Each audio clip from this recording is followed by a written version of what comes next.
I thought we were live the entire time. Every song is a fucking journey. This is the worst tour I've ever done. Anthony Crawford says Gene Simmons is crazy. Black Album was one of the greatest fucking records of all time. Dude, that dude is crazy. Rock and roll ain't dead. Metal was banned. What was the reason why it was banned? Politics and religion. Next record's 3-chord rock. Yeah, we're gonna do an AC/DC record. When we do the next record, Jake, we need to interview the producer and just make sure that they're not gonna invade the Capitol. I'm gonna keep my opinions to myself. Thank you so much! This is why I get banned from tours. Nobody does anything to get anyone in trouble. Like, no alcohol is consumed on the bus. Just yoga and prayers.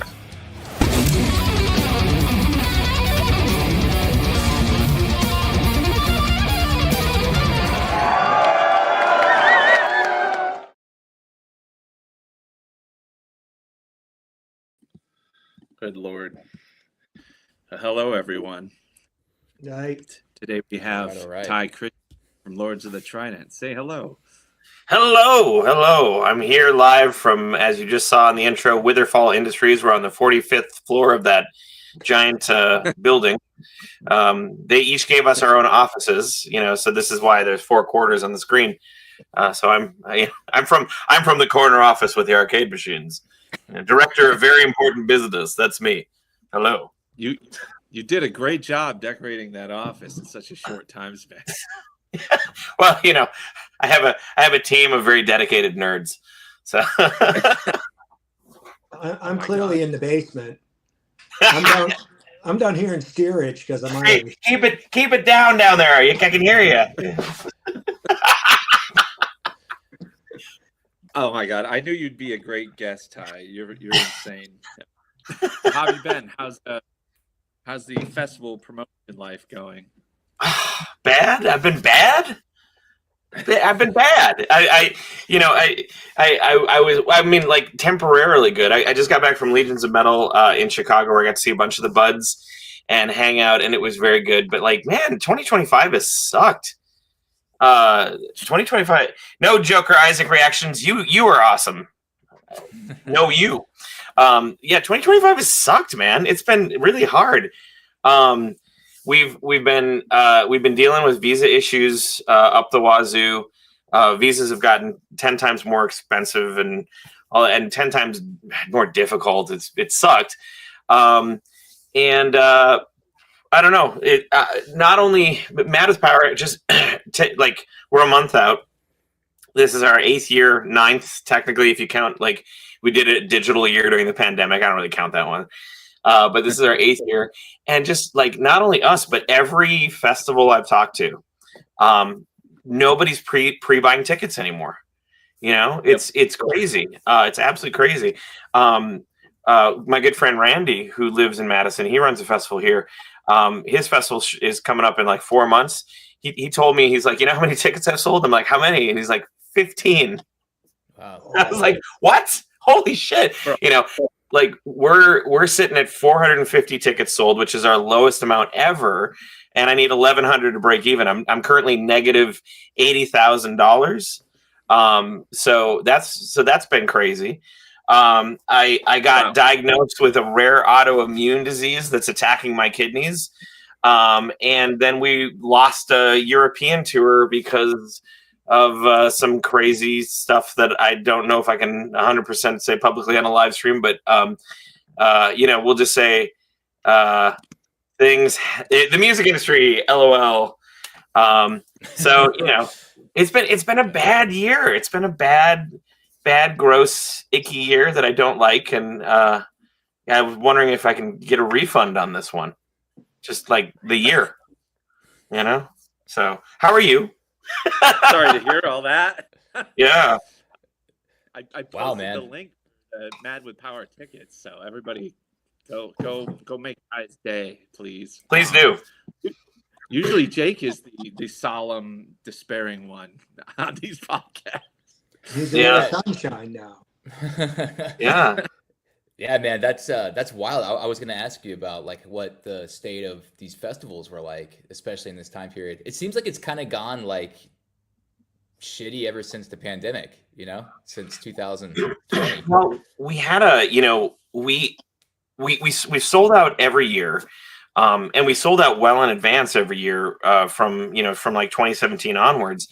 And then after the pandemic, when we came back from it, 2021, 2022, and especially 2023 were real banger years. Like we sold those out, and then 2023 we moved into a 2,500 capacity venue, and like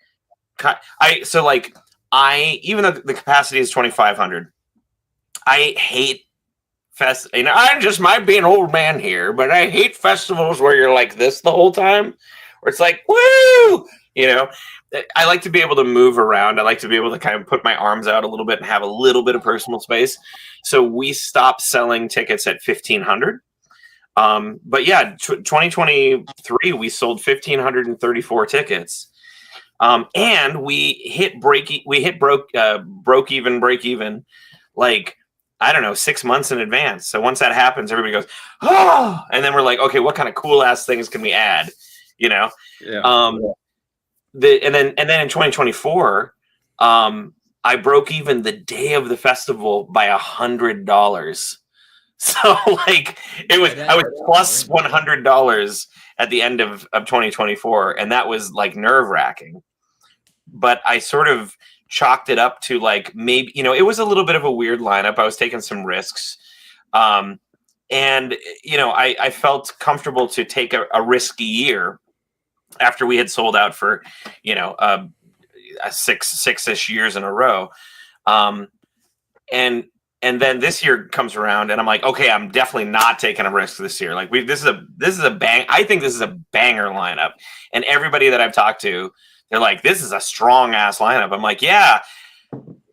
Where's the tickets? Why aren't people buying? But if there's any solace in it, I've heard from the people at Prague Power. I've heard from the people at Mile High Power Fest. I've heard from Bob at Legions. I've heard from Randy at Blades of Steel. I've heard from nearly every festival that I interact with. Ticket sales are way down across the board, specifically pre-sales. And I think, the economy is definitely not helping the situation. But I also think that there's so much like inflation with just concerts in general. You get a lot of these concerts, like the major concerts, like your Beyoncé's, your Taylor Swift's, your Coachell's, where people have this idea now, I think, that all major music operations are going to cost them like $5,000, $6,000, $7,000, $8,000, $900, $1,000. And so we've gotten sort of the general public feedback that people just don't even look at the price of going to shows. They just assume they're not going to be able to, which makes it really difficult. So one of the things we've been doing this year is we've been really slamming in everybody's faces. Like, it's $135 for 2 days for 12 bands and over 60, all you can play arcade and pinball games the entire weekend, plus pre-party, post-party, everything, all included in that price. We're basically 3 times cheaper than our closest competitor. And so we've been trying to really rack up ticket sales. But I'll be 100% honest with you guys. Like, I have not started booking next year. Normally, I already have next year booked by this point. I haven't been able to start booking next year in good conscience. I can't, because I am the one guy that runs, the majority of the fest and is in charge of like the finances, and like, I don't know about you guys, but I don't just have an extra 80 grand lying around, Like, I only have one house to mortgage, and I'm currently living here, so Yeah. I mean, come on. I mean, it's a cool ass house. It's got arcade games in it. Like, I can't not live in this house. So even if you sell out, it's only a couple $100,000 in revenue. I mean, yeah. Well, and from day one, the whole purpose of Mad with Power was like not to make money; it was to break even.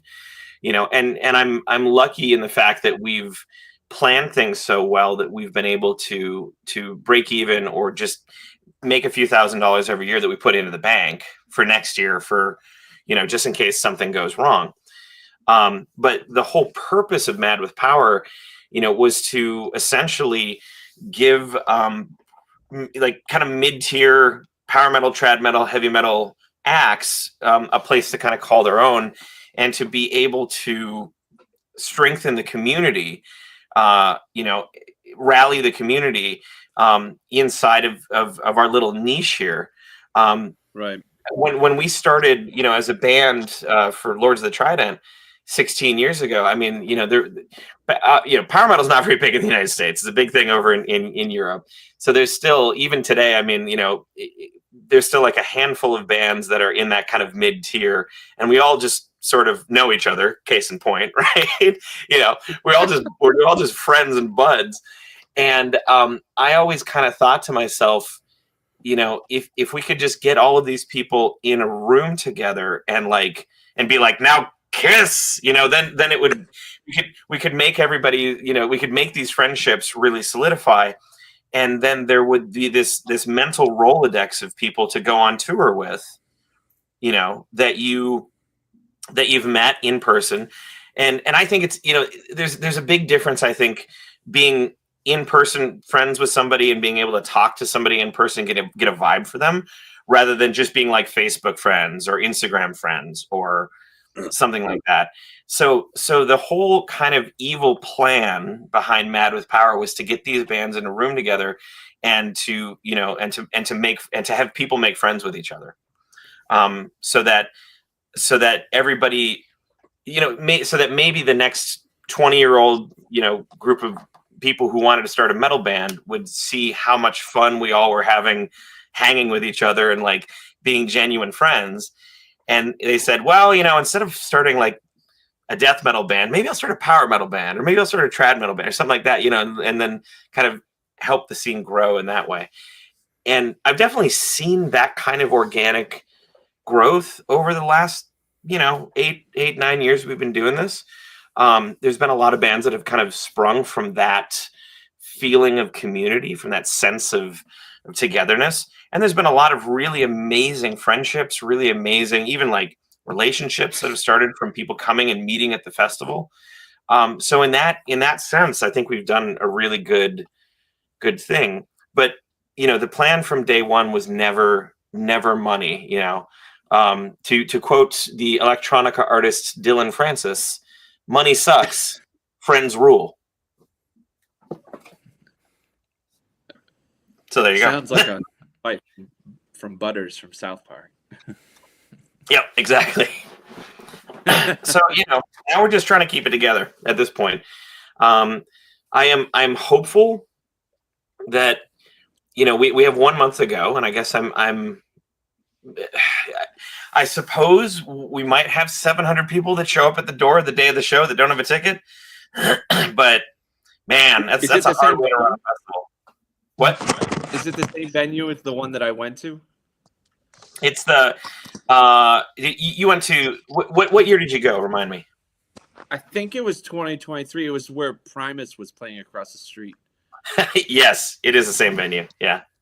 Okay. Yeah, that's a big hall to fill. Yep. It was pretty packed when I was there. Yeah. I mean, even with 50, and you can imagine, even with 1,500, it felt pretty packed. You can imagine with another 1,000 people jammed in there, it'd be just, terrible. So that's why I don't do it. That's why I stop it at 1,500. What the hell happened, Don? I dropped the basement collapsed on my head. Oh no! Can you see me now? I can see you now. Yep. Can you see me? Oh, okay. I can't see you, but I'll pretend. All I remember from that fest. Well, I mean, I remember some of the bands. I remember all the arcade games, and I remember the next day being pretty fucking hungover, and you leading a battalion of weird power metal people through a courtyard in search of cheese curds. Like that is correct.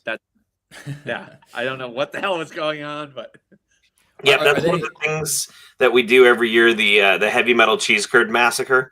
So the venue is about a quarter of a mile, maybe a half a mile total from the Wisconsin State Capitol building, and around every Saturday around that Capitol building during the summer is America's second largest farmers market.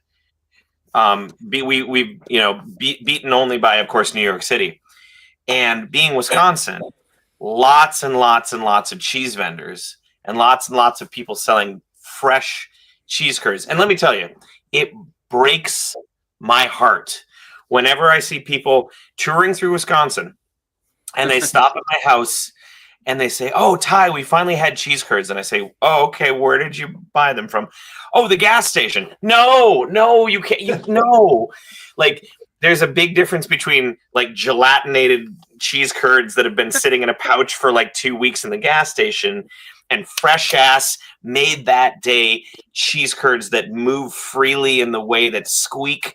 I mean, like this, the flavor profile is completely different. The mouthfeel is completely different. And so our quest on the Saturday morning of Mad with Power every year is we get as many people as possible in our battle vests, blasting, Iron Maiden and Blind Guardian and whatever on our boombox. And we meet up at that Capitol building and we will try to buy out every last bag of cheese curd at that farmer's market. And it's they always know, like, by this point in time, they know it's going to happen, the cheese people, but they never quite know exactly when it is. So we always kind of take them by surprise, and then we just sell them out, and they pack up and they go home early. So it's always very fun. Do you know about this cheese place, Don? Oh yeah, when I was a kid, I'm from Fremont, which is up sort of by Appleton. Yeah. It's the white bass capital of the world, but I always wanted to take the B off of the sign. And we went on a bus trip to a cheese factory when I was a kid in like second grade. And me and my buddy just stood by the barrel like the whole time, just eating the fresh. Yeah, the fresh cheese curds they're like heroin. They're crazy. Oh yeah. I have a really funny story. We were on tour with we did a couple stops with Windrose, Rhapsody of Fire, and Seven Kingdoms, and I had asked Windrose and Rhapsody of Fire if they'd ever had cheese curds before, and they're like, "What is a cheese curd?" And I was like, "Oh man, how do you explain cheese curds in like somebody not in English?" And I was like, "It's like cheese that was made that day." "Oh, it's a new cheese." I was like, "Yeah, it's new cheese." And so the next day, I stopped by the farmer's market. I picked up like 15 bags of cheese curds, and I brought them up to Minneapolis, where that was our next tour stop. So we were in Chicago the night before, Minneapolis, and Madison is directly on the way, so it was easy for me to go home and do all that. So show up in Minneapolis, 15 bags of cheese curds, and all of the Italians are sort of like poking at it, and they're like, "What is this?" And I was like, "It's with cheese curds, it's stuff I was telling you about." He's like, Is it the food?" And I was like, "Yeah, it's edible. It's food." He's like, "You want to try some?" And they're like, maybe later. I don't know. So these 15 bag of cheese curds just like sat in the green room the entire night. No one even touched them. And so by the time Rhapsody of Fire took the stage, I was like, fuck it. And I grabbed a bag of cheese curd, and I did the most Midwest thing, most Wisconsin thing possible. I'm out in the audience, like just crammed in the audience, just eating out of a bag of cheese curds. and like, there's a dude I don't know next to me, and I like look over at him. I'm like, "Huh?" He's like, "Oh, fuck yeah. All right. Yeah." And so we're just like sharing cheese curds in the audience. And then at the end of the night, we pack everything up, and Rhapsody's off the stage, and they're getting dressed in the green room. And I'm going around. 15 minutes later, I'm just doing dummy checks, making sure we got everything for the trailer and everything. So I'm like, I should check the green room one more time before we leave, just to make sure I didn't leave anything. So I knock on the door and I open up the green room, and every member of Rhapsody of Fire has their hand like in a bag of cheese curds. And the guitarist swings over to me and he's like, "These are like drugs." That's awesome. You know, if I can put my story in perspective about going to the cheese factory, we also went to like a farm to see how sheep were sheared. My nephew here, when he went on a field trip with his class, they went to Warner Brothers. Wow. So that's the difference between the two upbringings, Yeah. You know the Sagan brothers at all, man? They're around your area. Who brothers? The Sagan. They're like Adam, big Adam. into. They're from Winona. They're from Winona. They lived in Adam lived in Minneapolis, but his family's from Winona across the river there. I might know them if I saw them. I'm good with faces, bad with names. They're brothers. They Old drummer. are big into like the whole like metal community and stuff like that. At least in like Minneapolis. And I know you guys are so close right there, so I didn't know if it crossed paths at some point in time. But yeah, you guys would get along quite well. Awesome. Well, next time I'm in that area, I'll just bring a bunch of cheese curds and I'll try to find him. Well, he's dead. Find him. He's dead. He's no longer with us. Oh, his shit. brothers are there. Yeah. Oh. His brothers are Nate and Gordo. Okay. Nate and Gordon Adam. Or Sagan, yeah. So, but they would be right there with you with the cheese curds, man. All right. I remember having my first cheese curd on. I think it was actually in Minneapolis though, but it was close enough, I had them right before a show and realized that was a bad idea. It was like it's way too heavy to have before going on stage. Yeah. Upstate New York has quite a dairy scene, and we grew up with cheese curds. They're different though than the cheese curds in Wisconsin. They're slightly different. They're upside down. But still, they're not upside down. It's almost like they have a different shape. I don't know how, because it's just like the curds that you scoop out of the whey. Like I don't know. Yeah. I've seen different cheese curds in different places. They seem a little bit more square, like almost like they were in the form and then they cut them and then I don't know, but yeah, I know everybody. There's like regional differences in cheese, but I think that's kind of the fun thing of going around and touring is like you get to see different people's takes on stuff. That and IPAs. Yeah. Jesus Christ. So for this tour, for the festival, the visa situation, you have it coming up in, you said a week? Month. A month. What's going on with the visa? I mean, how is that even gonna? Oh, yeah. The visas have been a real point of stress. I mean, so for anybody watching who's unfamiliar with the insanity that is the U.S. visa process, in order to bring a band over to enter the U.S. For even if it's just one show, you have to apply for what's called a P1 visa, performance visa. In order to apply for that, you really should go through a law firm to do that because it's very expensive to apply. And if you mess up anything, it not only costs you money, but it costs you additional time, and time is of the essence. With the visas that we get, you can't apply more than 6 months in advance of the start of your performance. And the application going through a law firm costs between $3,000 and $4,000 just to apply, just for a chance. Once you pay that money and you apply, your visa gets sent randomly to either Vermont or California. Vermont has a 1 to 3 month turnaround on processing the visa. California has a 4 to 7 month turnaround. And remember, you can't apply more than 6 months in advance. So that's fun. And then when this new administration took office, the California turnaround time changed to 10 to 18 months turnaround. So if the visa goes to California, there's an absolute guarantee that you will not get it. And so in that case, what you have to do is you have to pay to expedite the processing. The fee to expedite the processing, $3,000. Oh. Visa. So, and then after you've done all that, in order to get these visas added to your passport, you have to go to a U.S. embassy, and they charge $250 per band member per visit to get them just like glued into your passport book. They must be using like gold-plated glue. I'm not 100% sure there. So all in all, with the expedited processing, which is basically mandatory at this point, with the expedited processing, it's costing us between $7,000 and $10,000 per band to get their visa finished. That's before I buy their plane tickets, buy their hotel, feed them, and also, pay them for coming.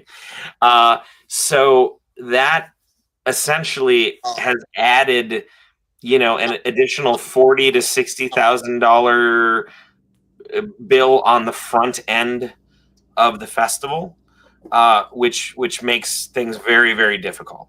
So yeah. Damn, Wow. man. It's amazing you pay for the flights for even the bands and all this kind of stuff too, Yeah. You get some bands that are already on a like basically just purchasing the package, like if they're already on the tour, just adding a stop at the festival.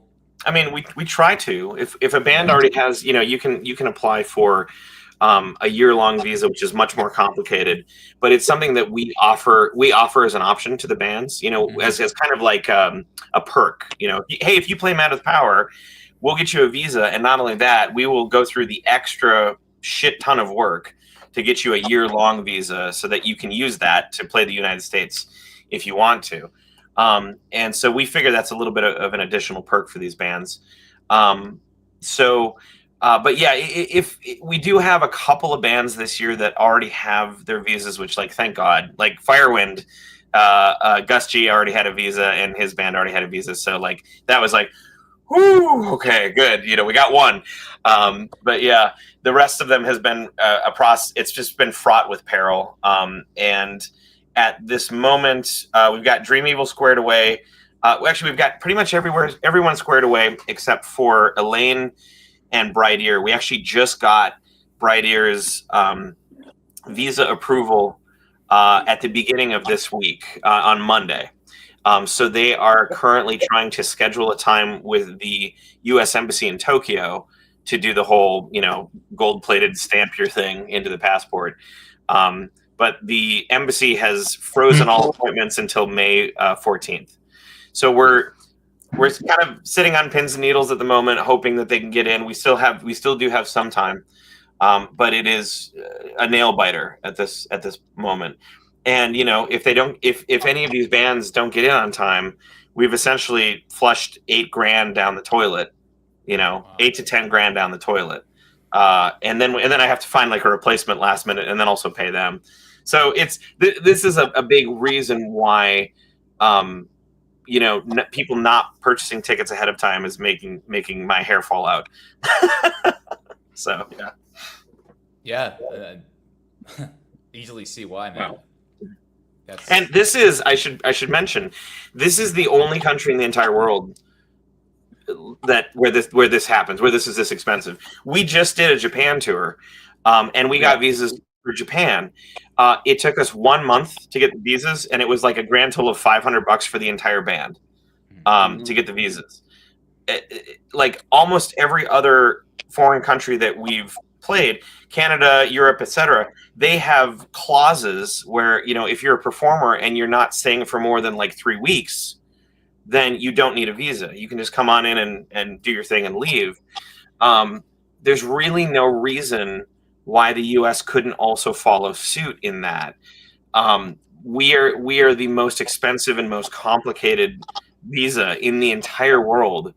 And in many of these situations, it doesn't even make sense. Case in point, Canadian firefighters, right?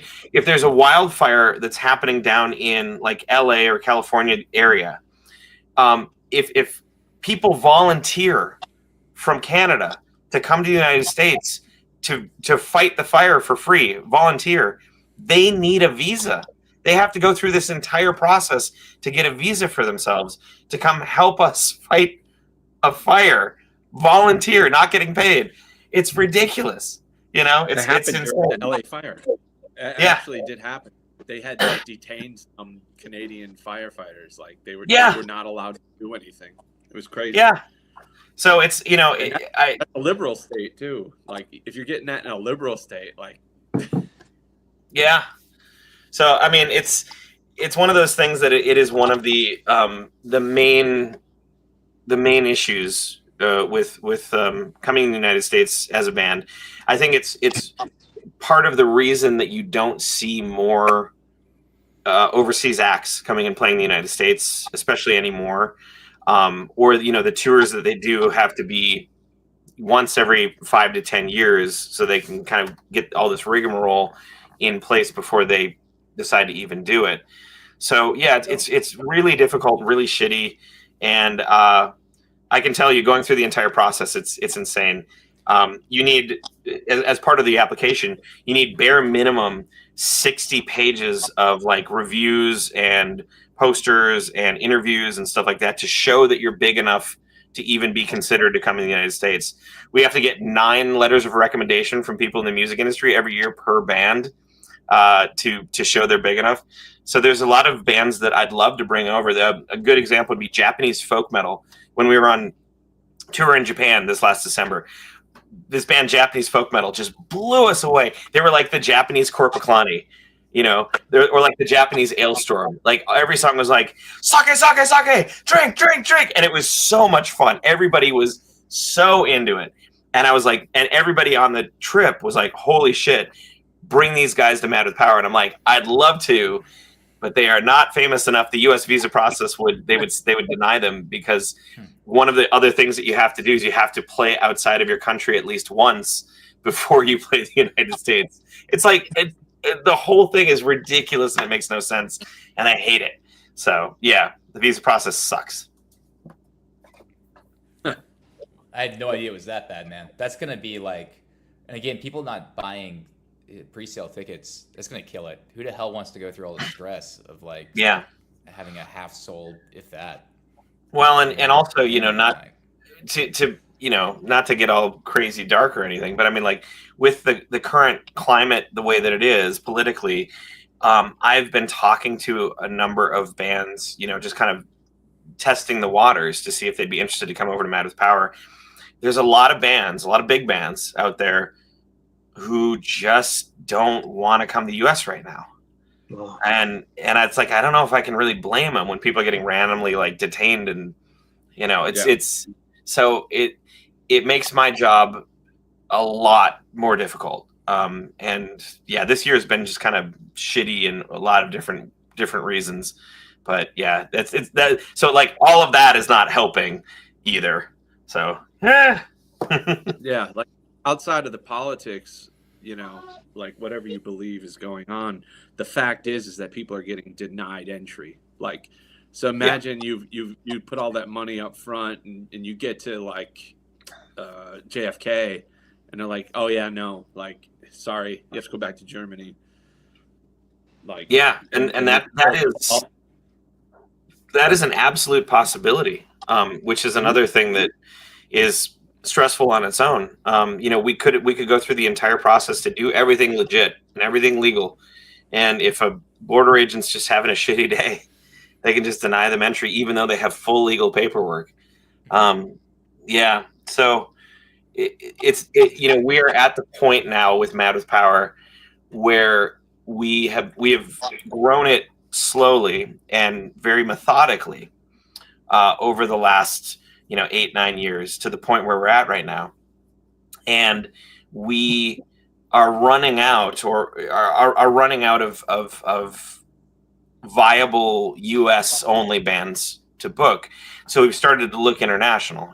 Last year is the first year we pulled the international bands over, and we're starting to do that. Now, we're not going to turn into a Prague Power. We're not going to have an entire roster of international bands, because my goal is to make this, a haven for up and coming bands to continue to play. But the fact of the matter is that we are going to have to look at, a couple of bands being international in order to keep the demand, in order to continue filling that house. So, if that's the case and we run into this kind of situation every year, it's like, man, that might be the death knell for this festival, which is really unfortunate. I wish it was different, so.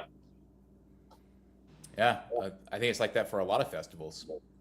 Yeah, a lot of promoters too. Yeah, it's It's not good. This has turned into the doom and gloom podcast.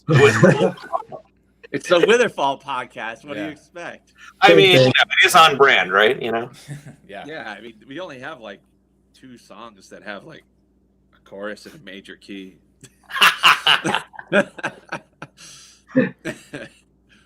Yeah, I mean, but we're happy about it. Like, we're not like one of those like death bands. We're happy about being, sad. If that, Yeah. I don't know if that's we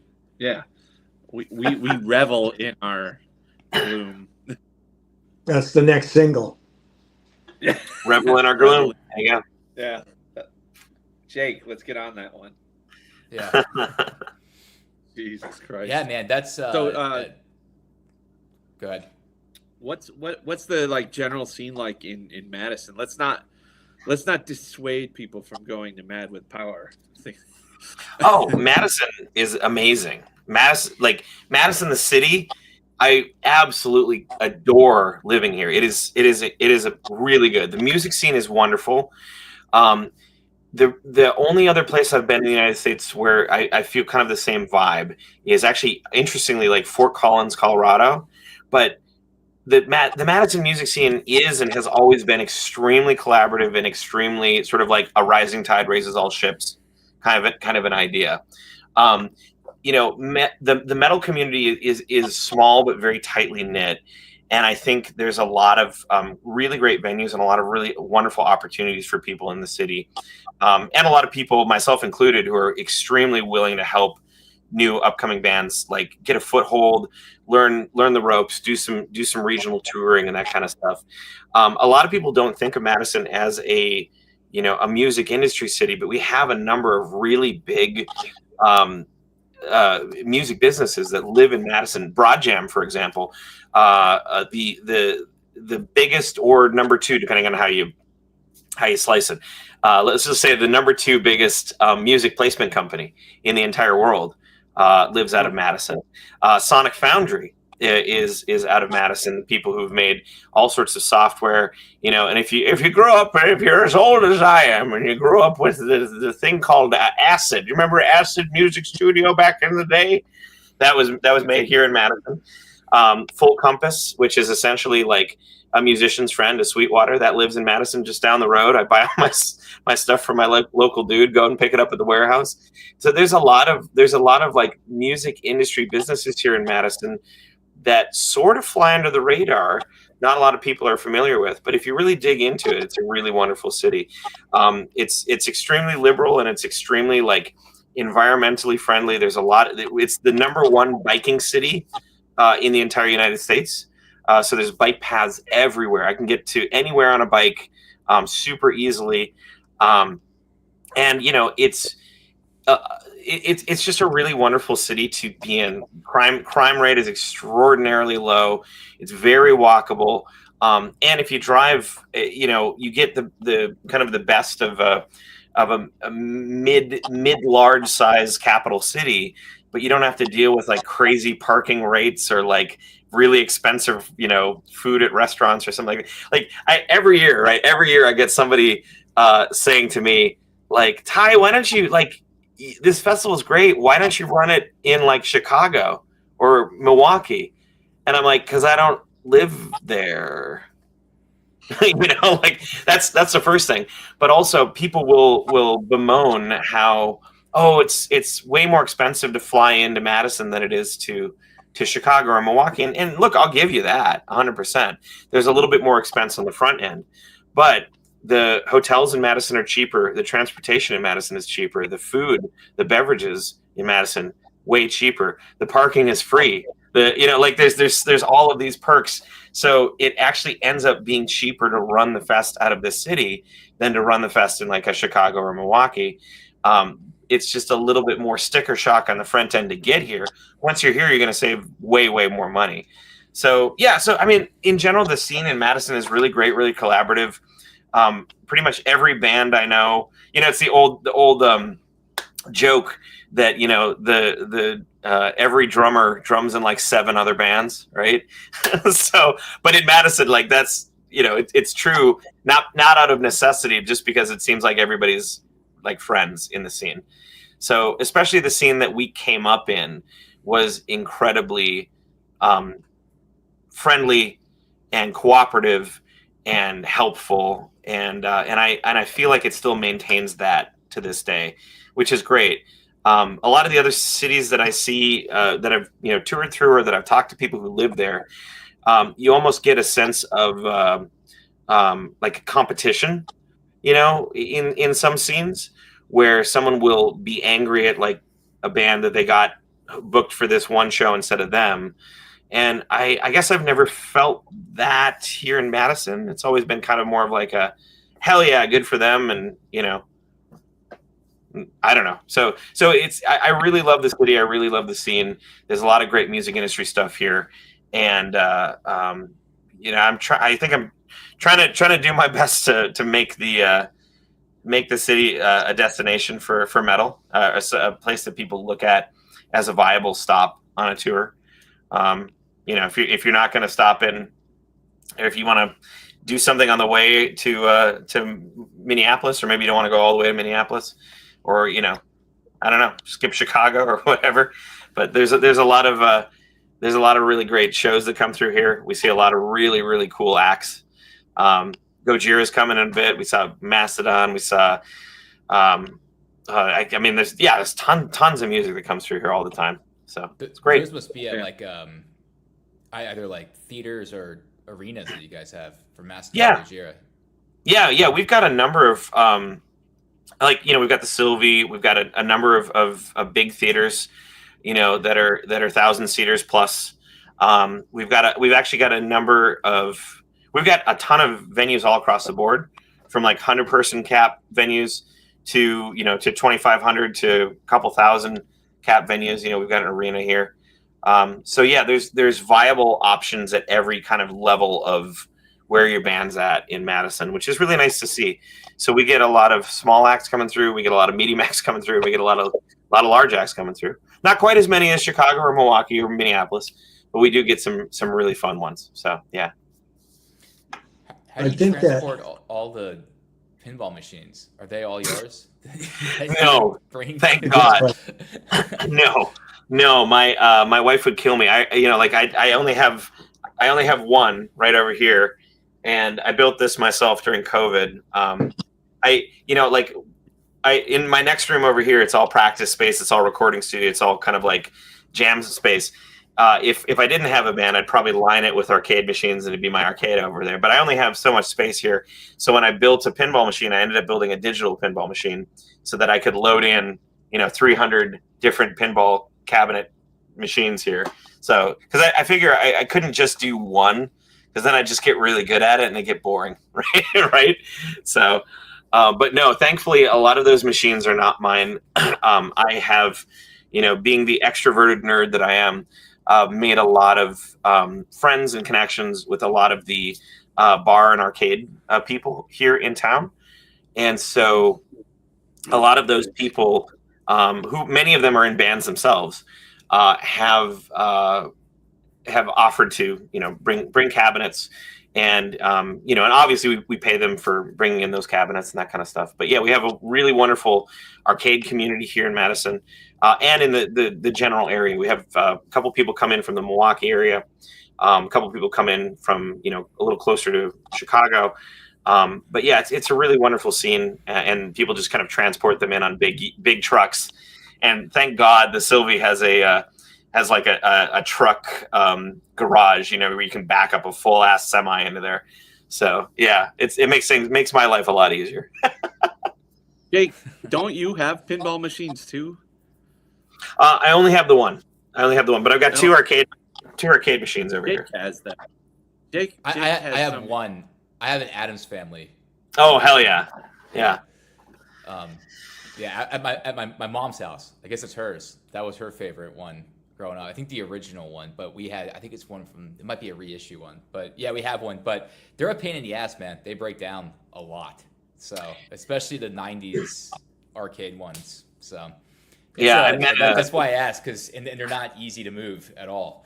No, we moved the first year I made this digital one. We moved it to the venue, and that was such a pain in the ass. I mean, it was really fun because a lot of our fans were like following the construction, and I was, and seeing it online. So a lot of people got to play it in person, but I was like, yeah, never again. No, this guy's staying right there. No, thank you. I have a Area 51 machine too. Remember the game? Yeah, dude. Fuck yeah, that's great. I love Area 51. But like you said, once you play it so many times, you know where all the little aliens pop up. So But so they're like I just imagine the pinball cases the pinball machines having their own road cases, which I think is kind of cool. It's something like that, yeah. I mean, the guy that there's a pinball bar here in town that brings all of the machines, and they have like a system where they can like load and stack them and wrap them up. So it's almost akin to like having their own cases. But yeah, they come in on each on the dolly wheels, and then you set them up. It's surprising how quickly they can actually set those things up and get them up and running. So I think last year we had our best load in time ever. I think we got everything like band, arcades, everything set up in like under 3 hours. And so, so there was like a period of time where I was just sitting like, what do I do? What do everything's done. What do I do? Oh, fuck. I guess I'll go sit down. I never sit down. What's going on? How much crew do you hire for these shows? So most of the crew is actually volunteer, and I think we have roughly like 20 to 25 people that help us out every year. So we've got we'll typically have a stage crew of 8 to 9 people. We'll have a merch selling crew of typically 4 to 5, and then we've got a couple of security crew, a couple of backstage like green room crew, and that kind of stuff. But yeah, everybody who does it is pretty much all volunteer. And then we have a number of union-based crew that work at the venue themselves. And they're kind of leads on everything. And they help our volunteers, do what they need to do to stay on the straight and narrow. So, yeah. Very cool. So, Ty, tell us about your band. We have yet to talk about. So I play in Lords of the Trident. We are a power metal band, and we have swords and fire and explosions and confetti and armor, and we sing songs about all sorts of power metal things. We've been together for 16 years. We've traveled all around the world. We've done 2 Japan Japan was our last big tour. We've done 2 Japan tours. We have 11 albums and like a billion music videos, because I like to make music videos. So, and I know you have a clip of this. We are the first band in the history of the world, actually the first probably people in the history of the world, to drum inside of a 10,000 volt electric field generated by a Tesla coil and survive. So, yeah. So, yeah. Wait, is there like a Faraday cage surrounding you guys? Like what? So for the drummer, no. Yeah. Sort of. Okay. So when we did our shots for the music video, we had a Faraday cage behind us. Okay. But when we had our drummer do it, we wanted the lightning to be able to hit him, to hit his drum set, because like my idea was like, how cool would it be if you have these giant arcs of electricity like hitting the cymbals and jumping between cymbals as the guy's playing, right? And there's like 10,000 volts going fucking everywhere, and it's like crazy, And so what we ended up doing is we bought a number of pieces of various chainmail and then like kitchen gear off of Amazon, and we got some chicken wire. And so we got like a fencer helmet, we got like a chainmail shirt, we got the things they use in Chipotle so they don't cut their fingers off accidentally, those like little chainmail gloves, right? Yeah. So we got a number of those, and we essentially, and then boots and pants, and we took chicken wire and we ran it through all of the chainmail to create, essentially a metal linkage between all of these pieces.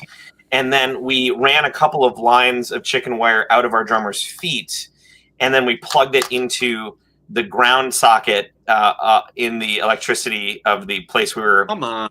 filming. Wow. Really? Yep. OSHA wasn't there for this filming. No, no, it was in an abandoned church, and luckily the grounds were still working, and the electricity was still working.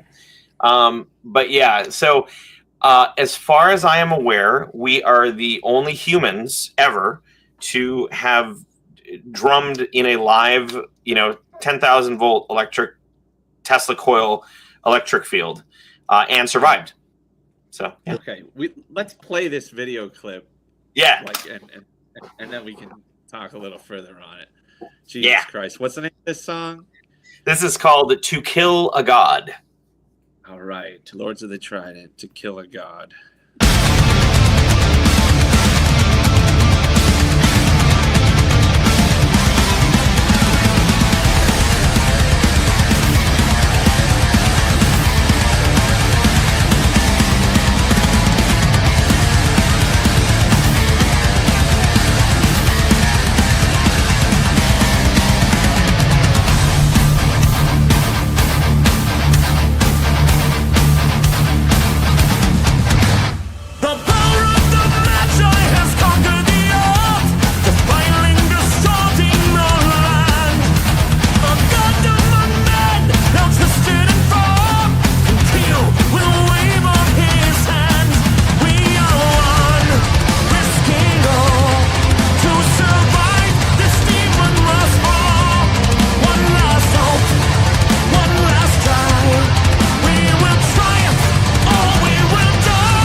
I thought those were effects when I first saw them.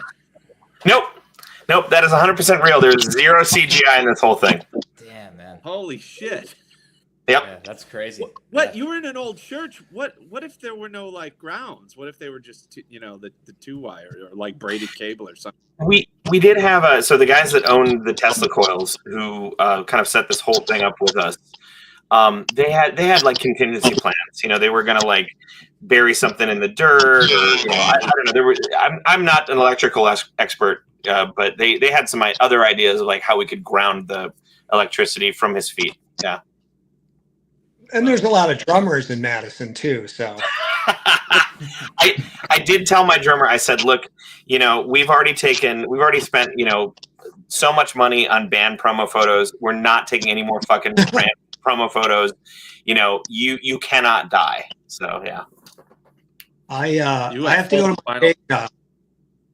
Joseph, I got to go to my day job. Oh, So God. Don't tell everyone what your day job is. I have to leave. But I do want to say, as an endorsement of Madison, when you were talking about how cheap it is compared to other cities to do the festival, last time I was in Madison, I stayed at a motel, and I realized it would be cheaper to stay in that motel for a month than to live in my house in Los Angeles. So Don, were you drinking a 40 earlier? Oh no, that's just iced tea because my day job involves a modicum of. I have to be somewhat alert, but Okay. anyway, all right. Notice. I thought you were pounding a 40. I'm taking off. Good luck with the festival, man. Thank you, Don. Nice brewer, Don. Yeah, we won today. Finally. All right. Robin Yount salutes you. Yeah. But yeah, that was a really fun music video to shoot. It was really harrowing. One of the cool things that not a lot of people know, you pick up on it if you watch it multiple times. But in order to make those Tesla coils work with the song, we actually were playing the song via MIDI on the Tesla coil. So you can send MIDI notes into a Tesla coil, and it will essentially run the electricity at a certain amperage or a certain, I don't know what, whatever it does in order to produce an audible tone. So like Yeah. while we were playing it, it was like on the Tesla coil itself. Yeah. Yeah. Wow, Yeah. man, that's what inspired you to do that? So I was in Dubai. Different crazy story. I was in Dubai, I was working on this musical in Dubai, and I got an email from the mailing list of my favorite electronica artist of all time, who actually just passed away 2 days ago. He got hit on his bike in New York City, and got blindsided by a car and died. So rest in peace, Starcadian. Wow. But Starcadian was this amazing guy, and I was the first person to ever license his music commercially for a commercial product that I was working on, and he never does live shows. So I was in Dubai, and I pulled up my laptop, and I got this email from this mailing list, and it said, "Milwaukee, we're coming for you." And I was like, "What the fuck?" Because this guy lives in New York City. He never does live shows, and he ended up doing this one-off show in Milwaukee. So I bought tickets faster than I think any human has ever bought tickets before. I called up my credit card company. I'm like, "Yes, I am in Dubai. Yes, I am buying tickets. Put it through. Put it through. Put it through. Put it through. Put it through." And I bought tickets for this show. It turns out he was performing in the same place, the same abandoned church that we filmed that in, through these Tesla coils. And so I was front row. And so, he had his music going, but the music was also being played at the same time through the Tesla coils. I was in the front row, like just fucking jamming out and enjoying this. I got to meet him and all that sort of stuff. It was one of the greatest shows I've seen. But of course, you guys know as musicians that about 15 to 20 minutes into any show, your brains probably like mine, start to go into analytic mode. You're like, how are they doing that? What sort of microphone are they using? Oh, are those this pickup? Oh, you start to think in that kind of like musician way. So I was just rocking my head off at this show, but then I started to look at the Tesla coils and go, huh. So after that show, I emailed the people who put everything on, and I said, "Oh my God, Starcadian is my favorite electronic artist of all time. I cannot believe I got to see him live. Thank you guys so much. This meant so much to me. Also, I'm a musician. We have a new EP coming out. I'm looking for ideas for music videos. I'd love to do something with your Tesla coil, but I don't have anything concrete." And the guy's like, "Let's get on a Zoom call." So we got on a Zoom call, and the first thing I asked him is, I said, "What is the most dangerous thing that you've always wanted to do with these Tesla coils, but nobody was insane enough to try?" And they were like, "Huh." And we started talking for like 2-3 minutes, and we both landed at the same time on like drum set. Holy shit, no one's done a drum set before. So yeah, so we kind of like went through the physics of it, collaborated on it, decided on the least deadly way to do this, and thankfully nobody died. So it looks awesome though, man. It's really cool. I mean, it looks so cool that you think it's CGI, That's the thing.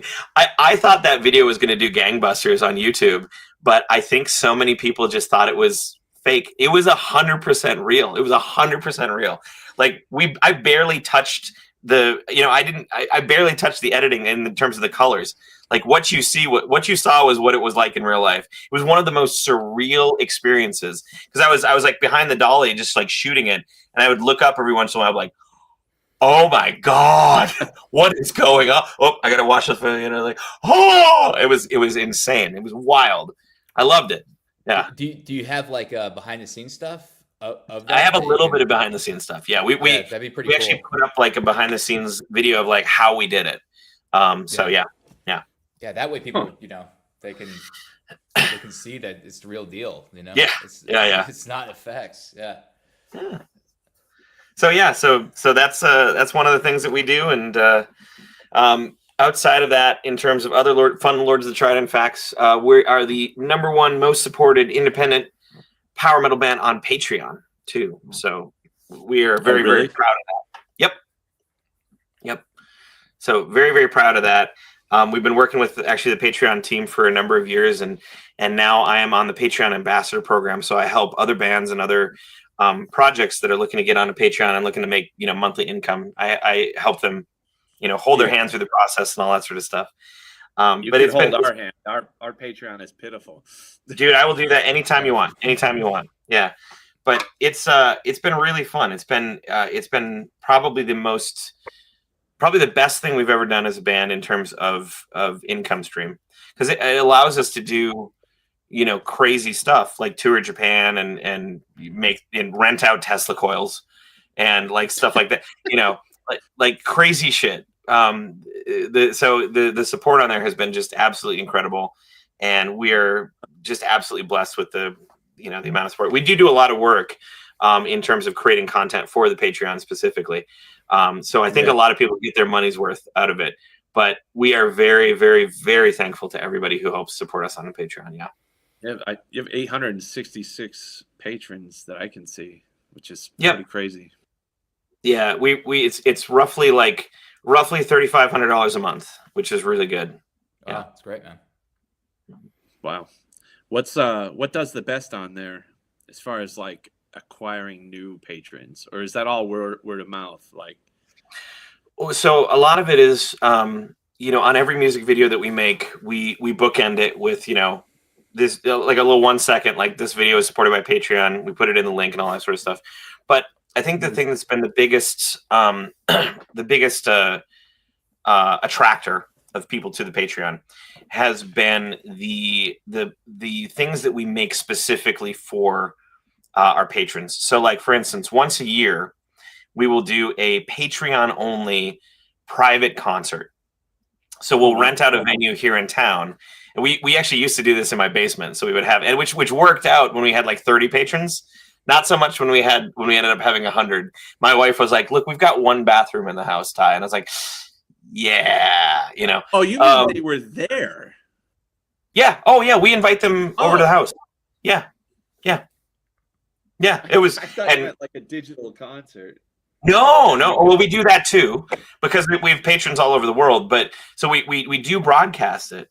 But so the whole thing is like, for $1, we'll give you the link, and it's private to Patreon. And we'll play for like 3-4 hours. We'll take requests, we'll tell stories, we'll bullshit, we'll play 40, 50 songs, whatever you want. And then so for $1 you get the link. For $5 you get the actual address of where we're going to be.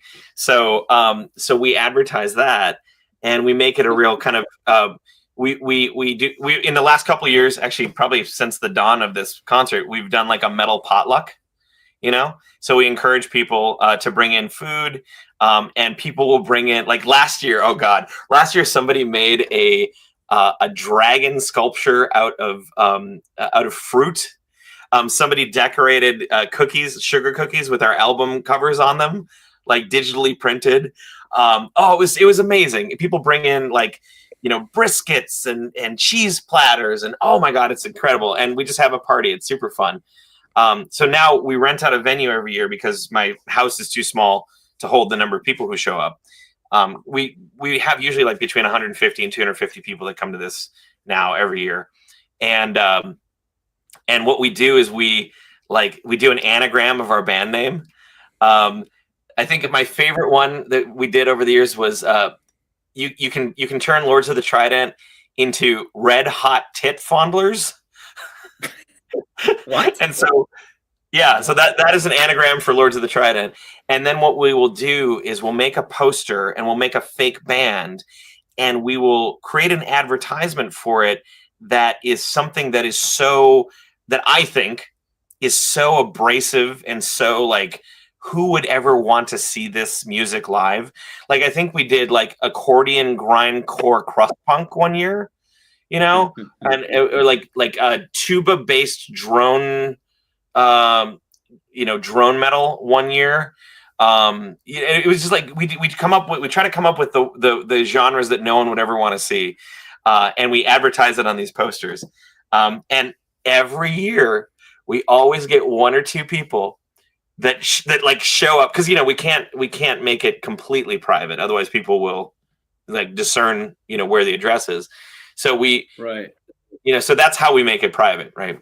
So every year somebody will walk in thinking that they're about to see tuba-based drone metal, and every year we get one or two new converts. But yeah, that's what we do. We do that, and we advertise that a lot, so that gets people in at the $1 level, which is super easy to get them in. We do a lot of exclusive shirts. We do a lot of exclusive pins. We did. I do a bunch of how so and so orders a coffee video. So one of our exclusive pins this year was the Camelot coffee pin. We had a Kickstarter pin with Grant from Unleash Your Archers, where he tries to bite a sandwich made of vinyl, and we said non-fungible. So we have a bunch of fun little pins that we do. So we do a lot of advertising of those sort of things, exclusive stuff, and that brings in a lot of people too. You have that whole series where someone comes in. And you get your friends in other bands to be actors, Yeah. So yeah, it's been. So we do a lot of stuff like that. We do a lot of so we get a lot of traffic into the Patreon from people who see our videos or who have heard from other bands. But a lot of the initial people who pledge, they typically come in for a specific thing, for the concert, the private concert, for a shirt that we'll do, for a pin that we'll do. And I think for a lot of people, the hardest thing, right, is to get them over that hump of joining. Looking at our logistics, looking at the spreadsheets that we've got, most people, once they join the Patreon, they stay for years. I think our average length of time is from joining to leaving the Patreon. We don't have a lot of people leaving the Patreon, but when they do, the average length of time they've been on the Patreon is 2 to 3 years. So I think the big hump is just getting them over that hump of getting them in. And then we provide them with so much value and content and so much extra stuff that they stick around. So yeah. Yeah, right on, man. I actually have I've talked at a couple music conferences. I have a whole hour-long presentation on how to the best things to do for starting and maintaining and holding on to patrons and different approaches and things like that. So if anyone's interested, I'll walk through all that for anybody for free. Just hit me up, lordsofthetrident@gmail.com. So if anybody's watching this and wants to start a Patreon or wants to get their Patreon a little more kickstarted to, I don't know. So, yeah. Well, Ty, I got to run right now, man. It was great talking to you, though, man. Yeah, thanks for having me. Thanks for being here. Joseph, well, let's wrap this up. This was a lot of fun. And once again, let me flash this for everyone here. We got to let me flash it. Yeah. Add with power. Please buy tickets. Please, God, buy tickets. What's the date? June 6th and 7th. 6/6 and 6/7 this year. 6/7 in Madison, Wisconsin. All right, I'm going to play us. And Ty, I'll talk to you soon, man. I'm going to hit you up about that Patreon. Please do. Yeah, nice talking to you, man. Thanks for all the information and the cool stories. Yeah, you bet. Thanks for having me. Always fun. You, man. It was a lot of fun. Thank you. Take care. Yeah. Take care, man. Sometimes the world no longer needs a hero. Sometimes what it needs is a monster.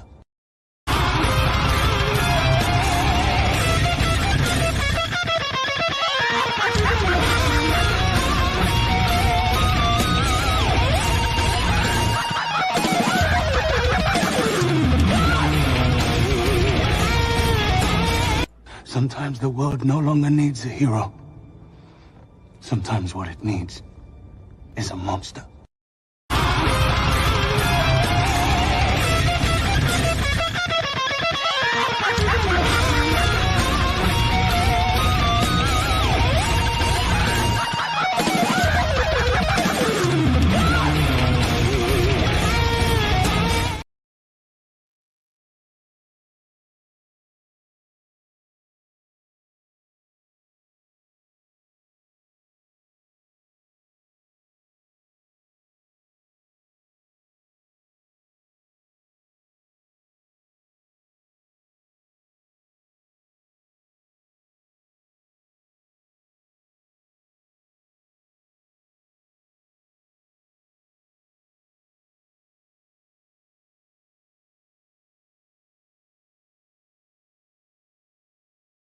Sometimes the world no longer needs a hero. Sometimes what it needs is a monster.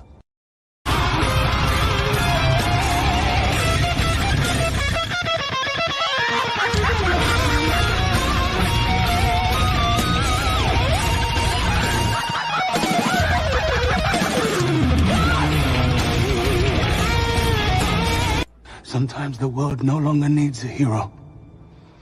Sometimes what it needs is a monster.